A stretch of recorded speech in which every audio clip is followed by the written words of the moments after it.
Donc là, aujourd'hui, on va voir Lohan de Tosho. Donc, on est à Pépite. Donc, on va voir Lohan. Bonjour. Donc, Lohan. Salut. Lohan, donc là, on est où, Lohan?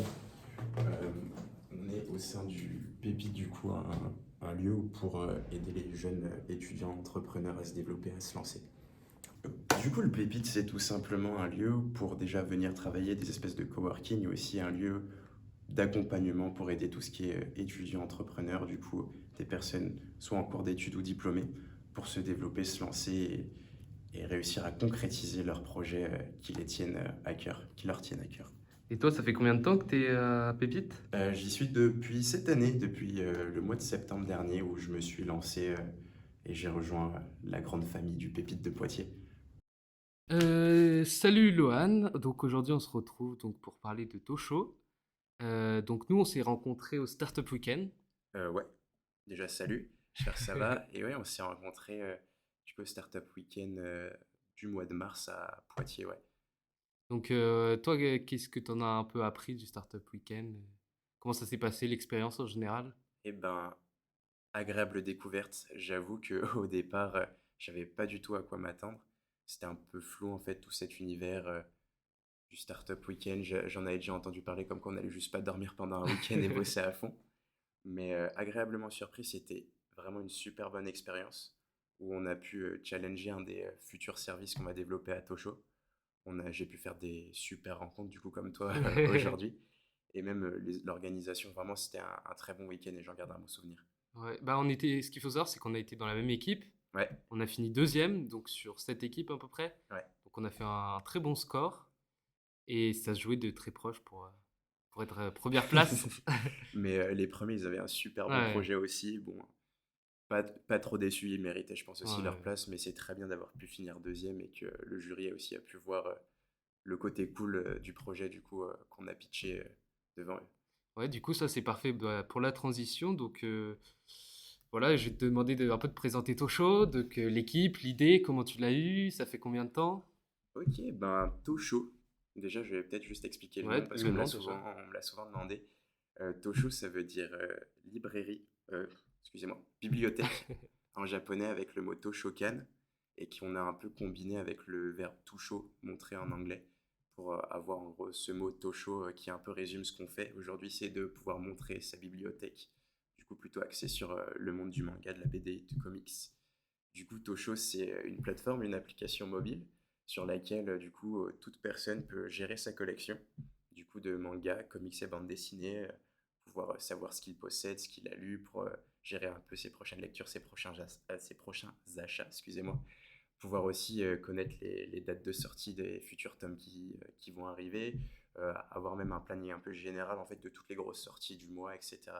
Assez cool et en plus même un truc qu'on est un des rares à proposer, c'est de pouvoir partager en fait sa collection, ce qui veut dire de pouvoir pouvoir suivre en fait entre potes, on peut suivre et pouvoir savoir ce que l'autre a lu, ce qu'il a ajouté dans sa collection, ce qui l'intéresse en ce moment et pouvoir communiquer sur ça et avoir un petit côté communautaire et pouvoir rendre un peu l'expérience de collectionneur un petit peu communautaire et collective. Ça fait un peu un mini réseau social en fait. Ouais, il y a une petite partie un peu réseau social où vraiment on a son profil, sa petite photo de profil tout simplement. Ouais. On peut mettre une petite caption et on peut vraiment voir la collection de l'autre. C'est assez cool, ouais. Ok, et sinon l'idée elle t'est venue de où? L'idée, ça m'est venu il y a quasi un peu plus d'un an. Ok. C'était ouais, au mois d'avril 2021. En gros, j'utilisais mon pote avec qui je me suis lancé m'avait parlé d'une application un peu similaire, mais vraiment que axée sur le manga. On pouvait en gros juste mettre ce qu'on possédait dans sa bibliothèque. Et en fait, j'ai commencé à l'utiliser et puis je me suis dit, c'est trop cool, mais j'aimerais qu'il y ait d'autres fonctionnalités. Il y a d'autres trucs qui manquent et j'étais un peu frustré en fait à la longue. Mhm. Je me disais, c'est vraiment une trop bonne idée, mais on pourrait aller tellement plus loin et je sais que je pourrais me faire plaisir si on allait tellement plus loin. Et du coup, après un peu avoir fait le débrief à mon meilleur pote, je lui ai dit, bah, vas-y, viens, on se lance et on crée notre propre truc. Et c'est comme ça en fait qu'a commencé Tosho il y a ouais, un peu plus d'un an aujourd'hui. Ok, et du coup pour l'équipe, il y a qui est dans Tosho concrètement? Aujourd'hui, on est trois. Ok. Bah, du coup, il y a moi, Lohan, il y a Lucas, du coup, mon premier associé, du coup, avec lui, avec lequel on s'est lancé vraiment au tout départ, tous les deux, et où on avait commencé vraiment à avoir l'idée de cette application. Et puis, on s'est fait rejoindre, une troisième personne nous a rejoint, qui lui est développeur de métier, du coup, Martin, qui, du coup, permet d'avoir l'équipe au complet avec chacun un peu ses compétences différentes dans chaque domaine. Ok, parce que toi, faut dire que toi, du coup, t'es en études de droit. C'est ça, ouais. Donc, pour créer une application, c'est un peu compliqué. Donc, comment t'as trouvé un développeur? Et ben, c'est vrai que du coup, Lucas, lui, il est en école de commerce, du coup, il connaît un peu tout ce qui est com, marketing, etc. Mais j'avoue qu'on n'avait aucune connaissance en termes de dev et de codage. Du coup, on a découvert il m'a parlé d'une plateforme qui s'appelle Cofondateur. Ok. Et c'est un peu une plateforme où des gens qui ont des projets, des gens qui peuvent les aider à les réaliser, du coup, très souvent des développeurs. Du coup, ça les permet de se mettre en relation. On a posté une annonce et du coup, ça a été Martin. Je crois que ça a été la troisième personne avec qui on avait échangé. Il a tout de suite un peu kiffé le projet et il nous a rejoints. Ok, ok. Et après, du coup, combien de temps ça vous a pris à développer l'idée, faire les premiers designs? Comment ça s'est passé un peu? Bien 6 mois. Ouais. Il a bien fallu 6 mois de boulot. Après, faut dire aussi, il faut rappeler qu'on était un peu aussi en side project au départ Mhm. sur Tosho. On avait tous nos études, nos boulots à côté. Et du coup, vraiment, on s'y mettait. En fait, à chaque fois qu'on avait du temps libre, on se mettait à bosser dessus. Ouais, du coup, les premiers designs, ouais. Ouais, on a eu 6 mois entre les premiers designs, même les premières user stories, juste un peu pour voir toutes les fonctionnalités qu'on allait mettre, un peu le parcours qu'on voulait faire Mhm. connaître à l'utilisateur, jusqu'au début du développement et jusqu'à la première version, qui est du coup loin d'être la version actuelle, ça a quand même pas mal évolué Ouais. depuis, qui était sortie ouais, au mois de décembre dernier, Ok. décembre 2021. Du coup, ouais, de avril à décembre à peu près. Ok. Et pour l'organisation, c'était comment? C'était toutes les semaines, vous vous appeliez? Toutes les 2 semaines, Ouais. en gros, Vous faisiez le point. ouais, c'est ça, on fonctionnait par ce qu'on appelait des sprints. Du coup, on se faisait une réunion. C'était très souvent le dimanche soir, vraiment en fin de semaine, où on se disait, ok, ce qu'on va faire pendant les 2 prochaines semaines, histoire d'avancer. Et l'objectif, c'était pour nous de pouvoir avoir un rendu final au bout de 2 semaines, faire un débrief et se redonner des objectifs pour toutes les 2 semaines en gros. Ok, ok. Et du coup, pourquoi avoir lancé Tosho? Pourquoi on a lancé Tosho? Je pense que c'est déjà au-delà du simple fait de pouvoir créer une appli qui répond à nos besoins à titre personnel, c'était aussi de pouvoir en fait créer un espace dédié aux collectionneurs et aux consommateurs de mangas, comics et bandes dessinées. Comme on sait que c'est quand même des livres qui suivent par série, même il y a des nouveautés, on va dire, chaque année qui viennent soit du Japon, soit des États-Unis, ou même des petites pépites françaises qui pop. Il y a toujours en fait du renouveau. Et c'est assez compliqué de souvent se repérer, savoir quand est-ce que tel tome sort, quand est-ce que telle série sort. C'était aussi l'idée aussi d'avoir vraiment un côté de partage de sa collection, de pouvoir vraiment en fait se faire kiffer dans son expérience et pouvoir le partager en fait à toute sa communauté, ses potes et vraiment d'avoir une expérience en fait qui est différente de celle qu'on avait eue Mhm. à titre personnel et qui est une expérience aussi que beaucoup de gens recherchent. On a pu discuter avec pas mal de collectionneurs et de consommateurs pour en fait aussi avoir ce constat-là. C'est vraiment de pouvoir vraiment se faire kiffer entre potes et de pouvoir vraiment avoir toute cette expérience-là sur un espace dédié.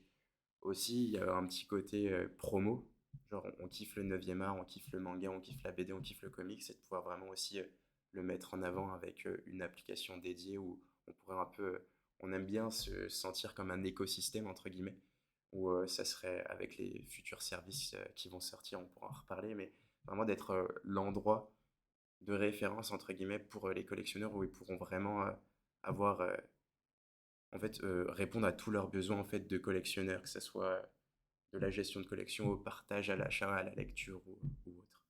Ok. Et du coup, vous, comment vous faites pour connaître toutes les nouvelles sorties, etc. Parce que ça doit prendre un temps fou. Je sais pas combien il y en a qui sont sur l'application actuellement. Aujourd'hui, on est à quasi 2000, un peu moins de Ok. 2000. Comment faire pour tout suivre en fait? Parce que Et ben, c'est en fait, c'est surtout au travers des accès aux bases de données un petit peu ouvertes aujourd'hui. Par exemple, pour le comics, on a comics.org.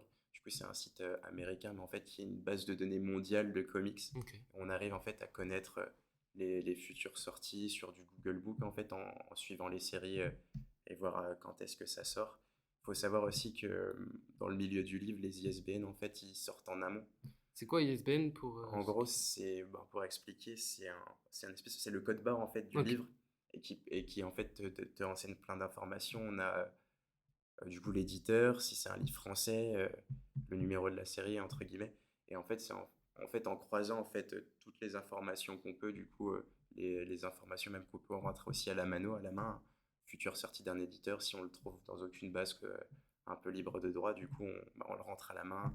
Après, c'est aussi beaucoup d'automatisation, c'est ouais. aussi beaucoup en fait, de mettre des bons process pour que ça soit le moins prenant possible. Ok, parce que je suis allé faire un tour sur l'app et j'ai vu que par exemple pour ajouter un livre à sa collection, un manga, fallait scanner. Donc j'ai trouvé ça cool. Ouais. Tu gagnais du temps à le rechercher, etc. Ben, les deux sont possibles, mais ouais, du coup, la partie scan, c'est vraiment si tu viens d'acheter quelque chose, tu peux juste le scanner Hmm. directement et comme ça, tu sais que tu l'as dans ta collecte, tu sais que c'est un livre que tu as bientôt à lire et ça permet un peu de rendre les choses un peu plus rapides et plus faciles sur le long terme ou sur des gros volumes de livres.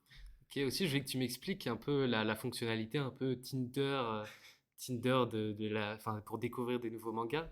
Comment ça Euh, vous est venu à l'idée? Comment ça explique un peu je mettrai des exemples ah ouais, totalement, à la totalement. vidéo, mais Ben, du coup, ça, c'est. En fait, pour nous, on s'était dit que dans une application, notamment dans les fonctionnalités de gestion de collection, en fait, le but, c'est aussi de pouvoir découvrir de nouveaux mangas. C'est ouais. vraiment d'avoir un lieu où tout ça serait possible. Un peu, c'est un peu ça l'idée au départ. Et en fait, on a trouvé que l'interface en fait, du swipe, avec, tu vois la couverture, tu peux voir plus si la couverture t'intrigue, tu peux aller voir directement le résumé, la série, etc. Et on trouvait que c'était un peu la chose la plus simple à faire pour pouvoir découvrir et en même temps conserver la chose que ça soit pas trop strict, on va dire, que ça soit pas juste des recommandations qu'on ferait nous ou basées sur... En algorithme. ouais, c'est ça, du coup, vraiment d'avoir le côté découverte, on va dire, le plus amusant possible. Et c'est un peu comme ça que cette fonctionnalité s'est créée. Et du coup, elle se base, bon, l'algorithme aussi encore en travail parce qu'il a besoin de se faire perfectionner, mais ça se base aujourd'hui un petit peu sur les livres qu'on possède Ok, ouais. et en gros ses goûts en matière qu'on a dans sa collection. Super, cool. Sinon, si on continue un peu de parler des chiffres, c'est combien d'utilisateurs pour l'instant Tosho? C'est 2000, quasi 2000, hein, on arrive normalement, si tout se passe bien, à la fin du mois, on devrait les avoir les 2000. C'est Alors c'est inscrit, c'est... ouais, c'est inscrit, ouais, Ok. 2000 utilisateurs inscrits qui ont leur compte sur l'application. On est du coup sur à peu près, sur ces 2000 personnes-là, en moyenne on est sur du 15%, du coup de 150 à 200 personnes qui viennent tous les jours. Ok, super. Et dans le mois on est un peu plus, je crois on tourne aux alentours de 70-75% de personnes qui reviennent au moins une fois dans le mois sur l'application aujourd'hui. Ouais. Ok, cool. Bah ça, c'est parfait pour la transition. Comment vous avez fait pour vous lancer en fait? Parce que quand tes personnes commencent à se faire connaître en fait. Et ben ça a été, je pense qu'il y a eu aussi un petit côté coup de chance dans notre cas, c'est que du coup, au départ, on a fait un truc un peu cliché, on a fait un petit concours de lancement. On offrait 20 mangas ou 10 comics aux gagnants.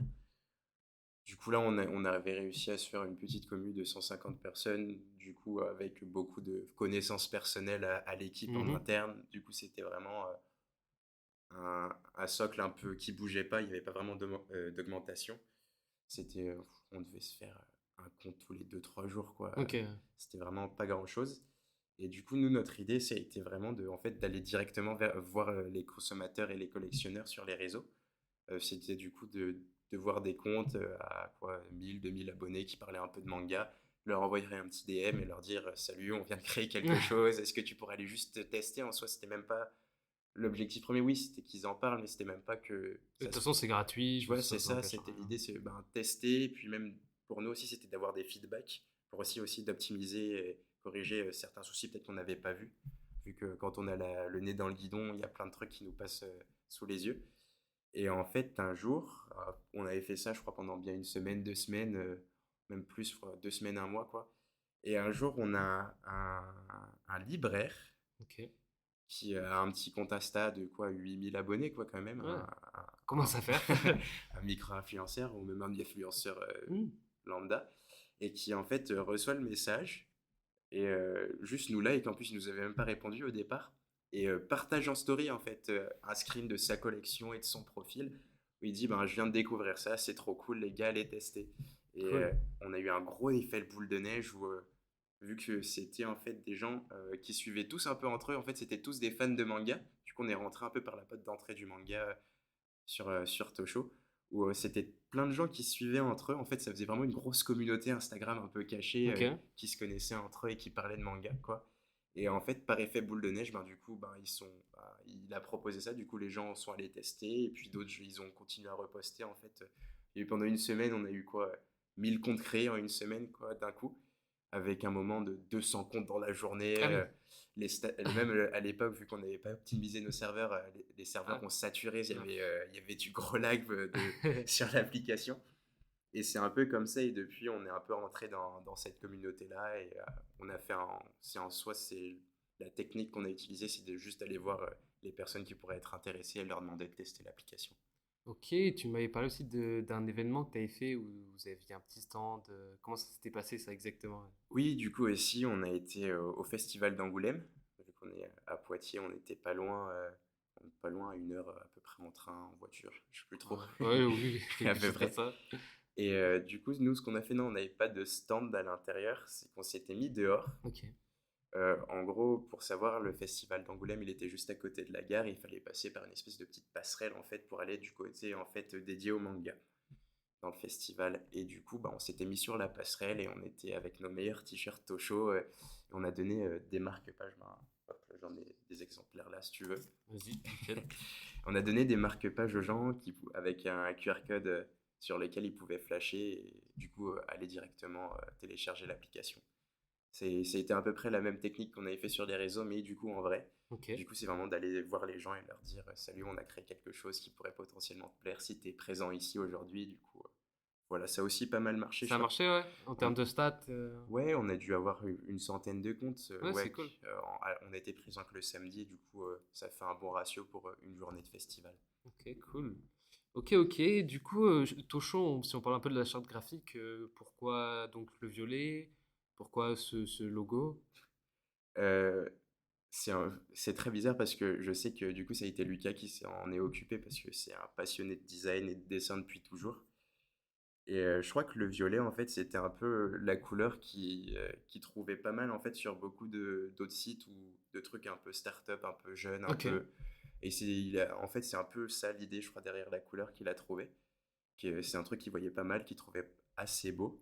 Et il s'est dit, bon, ben, je vais partir sur ça, en fait. Et c'est un peu comme ça que s'est créée toute la charte graphique. Ça a été vraiment, il s'est fait une petite idée, il a un peu brainstorm et il s'est un peu lancé comme ça avec un style un peu toujours assez épuré, assez simple, assez un peu minimaliste. C'est un peu l'idée d'avoir une application la plus pas chargée, quoi, vraiment quelque chose de, Ouais, de couleur max. ouais, c'est Plutôt ça, couleur max. d'agréable à l'œil, de tranquille, de posé.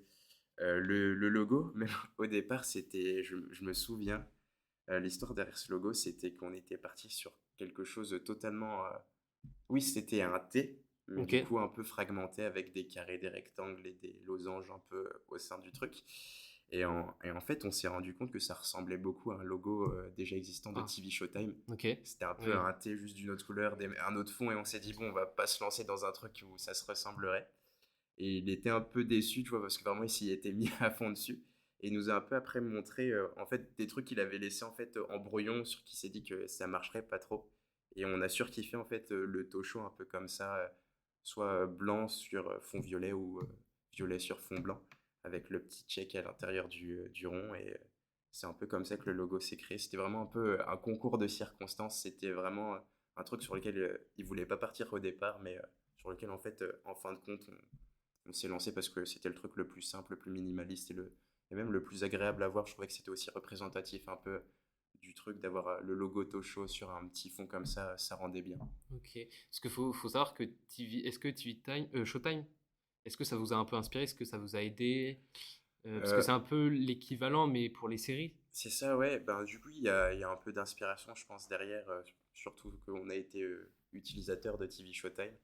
Du coup, je pense que oui, il y a eu pas mal d'inspiration. Après, on a vraiment voulu, en fait, on va dire, se caler sur tout ce qui distinguait, en fait, le manga de la série. Du coup, vraiment de pouvoir en fait, on va dire le grosso modo, peut-être, on a dû s'inspirer sans doute sur le fonctionnement général, un peu comment on gérait quelque chose type collection, type série, type tout ce genre de trucs-là. Mais après, on a vraiment voulu se caler sur toutes les spécificités en fait du manga dans la conceptualisation en fait des features en détail. Ok. Est-ce que, après, du coup, sinon, au niveau business model, ça marche comment, Tosho, grosso modo? Et pourquoi vous avez choisi ce business model? Ben, aujourd'hui, aujourd'hui, le business model de Tosho, c'est ben, du coup, aujourd'hui, il n'y a pas trop ça. C'est qu'on est en train de développer des services du coup qui vont un peu s'ancrer, qui vont un peu ancrer le business model qu'on voit pour Tosho aujourd'hui. En gros, ça serait par de l'abonnement sur du coup les deux gros services trois services entre guillemets qu'on lancerait. Un abonnement premium avec du coup des fonctionnalités de gestion de collection un peu renforcées, avec vraiment pouvoir rentrer des statuts un peu particuliers, style dédicacé, rentrer l'état de sa collection. Je garde un peu la Hmm. surprise sur ça parce qu'on est en train de le bosser et du coup, dès que ça arrivera, je serai trop ravi d'en parler. Il y a aussi un abonnement avec un service de location de manga, de BD, de comics qu'on est en train de développer. Entre particuliers Euh, ou... En gros, non, que nous, l'objectif aussi, ce serait peut-être potentiellement de l'étendre aux particuliers, mais aujourd'hui, comme on s'est un peu pensé, c'est vraiment de louer aux gens, de leur envoyer des bouquins et qu'ils puissent kiffer leur lecture version papier, à l'inverse de toutes les, un peu, les services de lecture en ligne qui Mhm. existent aujourd'hui. C'est un peu de prendre le contre-coup et de pouvoir proposer de la lecture papier à moindre coût aux personnes qui souhaiteraient pouvoir se faire plaisir au manga, parce que ça coûte cher en fait une collection, une série entière de Batman, One Piece par exemple, qui a plus de 100 tomes aujourd'hui. Ça représente Fois 6 du coup? Fois 7, 6, 7. 7-8 même Ah oui, plutôt. purée. Ouais, du coup ça fait un sacré coût et même un sacré volume d'espace parce qu'un manga, un comics ou une BD ça prend un peu de place, surtout dans les Ouais. petits logements étudiants aujourd'hui. Et du coup, en fait, ce serait sur de l'abonnement sur ces deux services-là, du coup, le premium et la location. Et puis aussi, l'objectif pour nous, c'est pouvoir aussi proposer une marketplace, du coup, là, entre particuliers où les gens pourraient vendre leur surplus, soit de comics, soit des trucs qu'ils lisent plus, vraiment pouvoir en fait vider et pouvoir aussi acheter d'occasion. En fait, c'est aussi de Ok. pouvoir développer Ok. l'occasion sur ce D'accord. média-là. Ok, parce que là, pour l'instant, du coup, ça marche par affiliation. Euh, Tosho nous propose d'acheter, si on aime bien on lit le résumé, on veut l'acheter, on peut passer par vos liens et vous touchez une petite commission, C'est mais ça. pour l'instant, c'est assez minime. C'est ça, et c'est pour ça aussi que du coup on développe tous ces services-là, c'est pour pouvoir des gens en fait se développer, permettre à l'application de pouvoir toujours rester au courant des derniers trucs, toujours vraiment avoir les features sans le moindre souci et de pouvoir aussi garantir une maintenance de l'application. Mais c'est aussi même de pouvoir aller plus loin en fait, c'est avec Tosho qu'on on se restreint pas en fait à la gestion de collection, c'est qu'on veut vraiment, comme je te le Un disais, écosystème. un écosystème dédié en fait aux gens qui kiffent ce genre de bouquin et de pouvoir vraiment leur proposer ben, un peu le vintage du manga, le vintage du comics ou de la BD en pouvant en vendre avec en fait sur un lieu où tu sais qu'il y a déjà des personnes qui seraient potentiellement prêts à l'acheter au moindre coût et que littéralement c'est les gens qui gèrent leur collection qui pourront totalement être futurs clients Tout à fait. de tes offres de vente. C'est aussi de pouvoir aussi rendre ben, du coup, le manga, le comics accessible. Ça représente un coût, c'est quand même assez cher, ça prend de l'espace. Du coup, soit avec de la location ou de l'occasion, ça permet vraiment de pouvoir permettre aux personnes de pouvoir consommer au moindre coût. Même il y a toute une dimension même un peu écologique avec bah, l'impression, c'est des arbres, c'est de l'encre, même aujourd'hui, ça commence à être compliqué. Parfois, le prix du papier augmente, c'est même par exemple, qui a haussé le prix de certains mangas aujourd'hui par certains éditeurs. Et du coup, en fait, c'est vraiment toute cette dimension-là de pouvoir répondre à tous les soucis. Du moins, c'est un peu la prétention qu'on a aujourd'hui. C'est vraiment d'être la solution pour tous les consommateurs, collectionneurs, même consommateurs occasionnels, juste lecteurs ou autres. Vraiment, tous les gens qui kiffent ou même juste apprécient le manga, le comics ou la BD, ben, pouvoir leur faire kiffer avec notre application.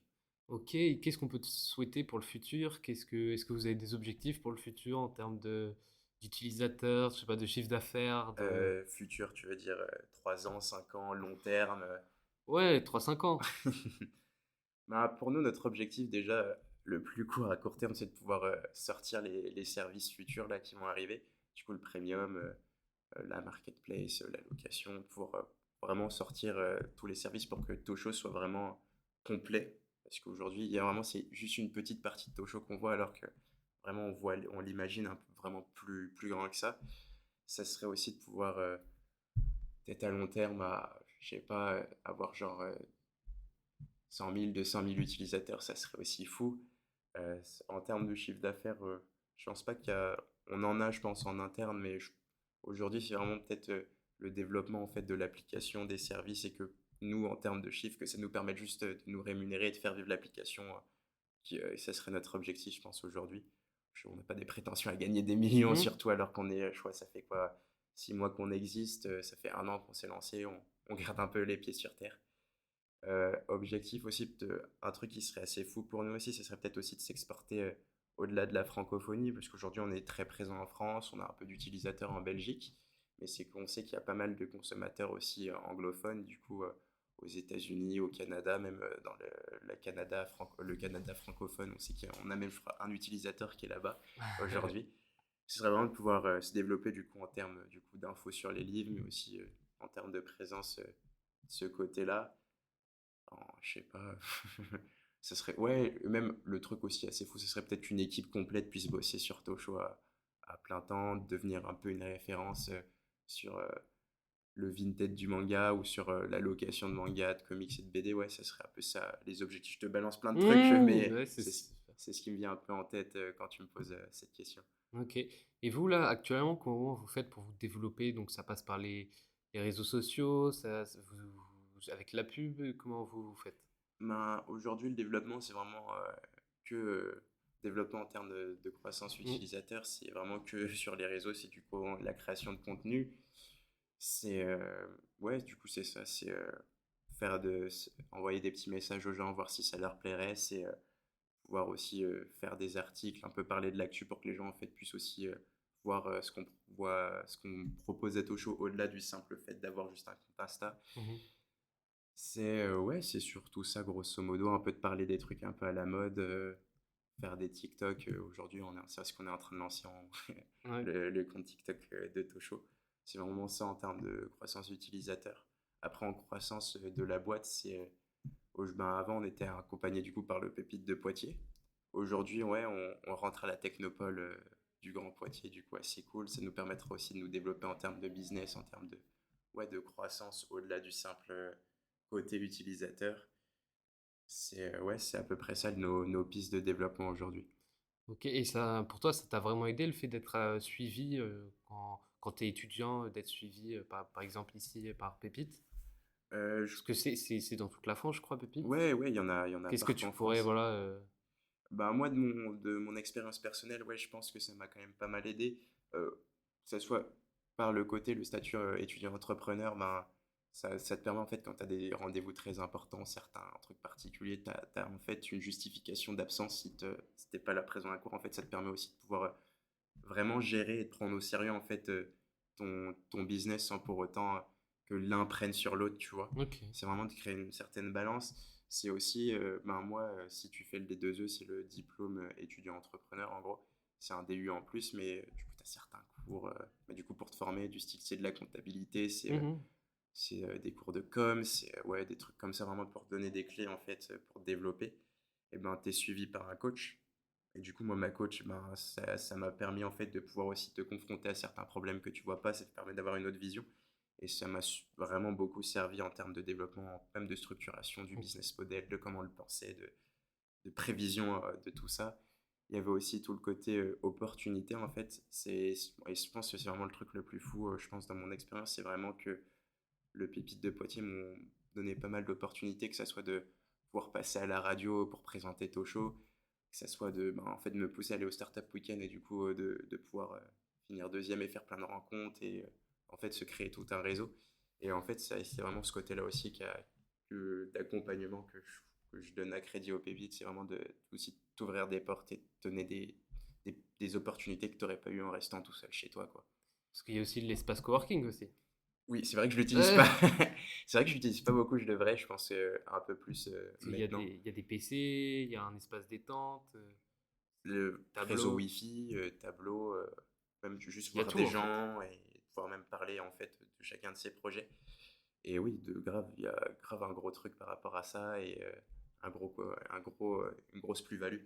Il y a même aussi un truc que j'ai pas parlé, mais alors que je l'ai fait moi-même, c'est que aussi on a le droit de substituer son stage. Si pendant Mhm. ses études on a un stage obligatoire, on peut le substituer pour bosser en fait le temps du stage sur sa boîte. Moi, c'est ce que j'ai fait cette année. J'avais un stage de 2 mois, du coup, à la fin de ma licence, obligatoire à faire. Et du coup, je l'ai substitué pour bosser sur Tosho. Moi, ma contrepartie, c'est de faire du droit, en fait. Mais du coup, en fait, quand on se développe, notamment une application, notamment, ouais, notamment quand tu fais pas du marketing et du dev, en fait, c'est toutes les problématiques autres ben, c'est sur lesquelles je m'occupe aujourd'hui, moi. C'est un peu ma casquette au sein de Tosho. Et du coup, bon, bah, ça me gêne pas trop parce que dans tous les cas, j'allais en faire du droit, en fait, parce que on lance son truc, il y a plein de législations, de Mhm. réglementations à Même sur les respecter. droits d'auteur, etc. Ouais, C'est- il y a plein de soucis, pas de soucis, mais des règles, en fait, des cadres à respecter. Et en fait, vraiment une potentialité de pouvoir vraiment se mettre à fond sur son projet et vraiment pouvoir s'y dédier et de le développer au max pendant cette période-là. Ok, du coup, toi, ça serait quoi le conseil que tu pourrais donner à si quelqu'un veut créer une application mais qui n'est pas codeur? Comment il fait? Bien s'entourer, j'imagine, parce que je pense que la chance que j'ai eue, c'était, tu vois, d'avoir mon meilleur pote qui était lui designer un peu et d'avoir aussi tout ce côté communication, market. Euh, du coup, vraiment, ça m'a aidé déjà d'avoir une autre vision que si je m'étais lancé tout seul, sans même, même je savais même pas comment dessiner, à quoi ça aurait pu ressembler Ouais, l'appli, alors que j'avais juste l'idée un peu. parce que oui, t'es parti d'une petite idée C'est et il ça. fallait tout créer. Bah, en fait, c'est vraiment le travail de toute l'équipe qui a permis de rendre Toshu en fait opérationnelle et visible comme elle est aujourd'hui. Du coup, déjà bien s'entourer. Après, quand on n'est pas codeur, c'est sûr que c'est compliqué. Après, il y a des outils aussi qui existent un peu no code. Ouais, no code. Pourquoi pas être parti no code en no code, par Je exemple? pense que si on n'avait pas rencontré Martha, ça aurait été une vraie potentialité à faire. Ok. C'est juste vraiment la rencontre s'est faite et du coup on a tiré profit de ça. Mais je pense que ça aurait été une potentialité. Je pense que déjà, ouais, bien de s'entourer aussi de. S'entourer, c'est au-delà du simple faire être ami proche et même trouver des organismes qui vont te permettre en fait de trouver des solutions à ces soucis-là. Si t'es pas connaisseur, ça peut te mettre en relation et même trouver des partenaires, etc., qui vont permettre de rendre ton projet viable. Deuxième autre conseil, peut-être que je dirais, c'est de, en fait, dans mon cas, c'est mon business, ça allie en fait une passion personnelle. Et je pense que c'est aussi quelque chose d'important, notamment quand on est étudiant et on a les cours, les partiels et on peut avoir des baisses de Ouais, motivation. c'est ça. Ça te met des coups de boost. Et en fait, juste de pouvoir se dire, d'avoir en fait, je fais mon business parce que ça me plaît de faire ce que je fais, que ce soit si juste le fait de faire du business, ça te plaît, bah trop cool, bah lance-toi et fais-toi kiffer en faisant ça. Mais pouvoir allier son business avec une passion personnelle, je trouve ça encore mieux et c'est ce qui me fait, ce qui m'a lancé en fait au premier parce que j'étais à des millions de kilomètres en fait de tout le monde Ouais. entrepreneurial. Ouais, j'étais un peu calqué dans mes études de droit et j'allais peut-être finir juriste, peut-être si j'étais fou avocat, tu vois, mais rien de plus. Et vraiment d'être là et de me lancer en fait dans ce monde totalement inconnu avec juste le fait parce que je suis passionné et que ça va, et ben, ça me permet de rester motivé, de savoir où je vais, de savoir, d'avoir des réels objectifs auxquels que je veux m'y tenir à 100%.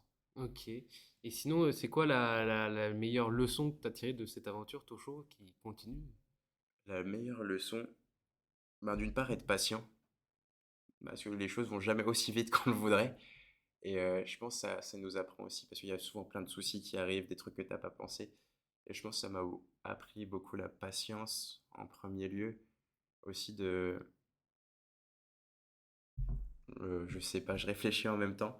Mais je pense que la patience, ouais, c'est la grosse leçon que je pense que j'ai reçue. Et aussi d'avoir l'esprit ouvert, en fait, d'être toujours ouvert en fait à plein de rencontres, parce que c'est ces rencontres-là qui vont te donner des opportunités. Et dans mon cas, ça a été vrai. Ok. Tout con, juste le Startup Weekend, au début, j'étais peut-être réticent, mais voilà, de rester ouvert à la potentialité, ben, ça m'a permis de bosser sur un truc, de rencontrer des personnes, de m'ouvrir en fait des portes que je me serais pas ouvertes sans ça. Ok, ok. Donc la petite question autre, et est-ce que, bon, vu qu'on est sur une chaîne un peu où on parle d'entrepreneuriat, d'investissement, toi, est-ce que t'es investi en bourse, en crypto, en immobilier? Est-ce que tu voudrais peut-être dans le futur? Pas du tout, genre aujourd'hui. Oui, c'est à des années-lumière. Ouais, grave, vraiment, genre j'ai l'impression d'être. Ouais, En fait, j'ai jamais été trop à fond. Je kiffais trop les grandes figures un peu entrepreneuriales, tout ça, genre Steve Jobs, tu sais, les parcours, le type de YouTube, de Facebook. Ah, j'ai oublié Mark son nom. Zuckerberg. Zuckerberg, genre, c'est des histoires de fou. Mais genre, après, investissement pur et dur, pas trop. Après, peut-être dans le futur, ça Oui, pourrait être grave un truc à faire. Je pense que si je pense que j'investirais plus dans des boîtes tant qu'elles, je kifferais le produit ou l'idée. Je pense que dans le futur, ça peut être un truc assez lourd d'être investisseur et de vraiment te faire monter un projet que tu sens bien pour le futur ou autre. cool, ok, bah nickel. Bah merci en tout cas de m'avoir reçu. Ben, merci à toi d'avoir pensé à moi. Et puis bah voilà, Euh, c'est nickel.